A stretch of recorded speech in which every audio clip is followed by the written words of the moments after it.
Friends అందరికి మొన్న అయితే చేవెల్లి కాడ బస్సు వచ్చి టిప్పర్ ను ఢీ కొట్టింది. అదే సారీ టిప్పర్ వచ్చి బస్సును ఢీ కొట్టింది. అది అలాగైతే చాలా మంది చనిపోయారు.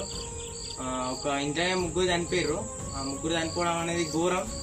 కొంచెం రోడ్డు ప్రయాణం చేసేటప్పుడు అయితే చూసుకొని అంటే మనం సరిగ్గా పోయినా కూడా ఎదుటోళ్ళు సరిగ్గా రారు. అదొక మైనస్ పాయింట్ అయింది. ఇప్పుడు మనమే కొద్దిగా ఎదుటోళ్ళని వాళ్ళని వీళ్ళని చూసుకుంటూ వెళ్ళాలి. ఎందుకంటే మన కోసం మన ఇంటికాడ ఫ్యామిలీలు వెయిట్ చేసి ఉంటే కొంతమంది ఇంట్లో ఒక్కరే ఉంటారు. సో వాళ్ళ ఇంట్లో ముగ్గురు చనిపోయారు. నలుగురు అయితే ఇద్దరు అక్కయ్యలు ఒక తమ్ముడేమోనట 10th చదువుతాడట. ముగ్గురు చనిపోయారు. ముగ్గురు చనిపోవడం అనేది ఘోరం. చాలా మంది చనిపోయారు. ఆ బస్సులో 19 మంది చనిపోయారు అంటారు. ఇంతసేపు చూసిన వీడియో కూడా.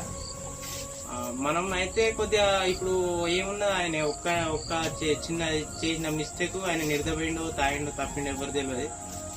ఆయన చిన్న చేసిన మిస్టేక్ కి ఇప్పుడు అందరికి బ్యాడ్ నేమ్ వస్తుంది. లారీలోకి అని టిప్పర్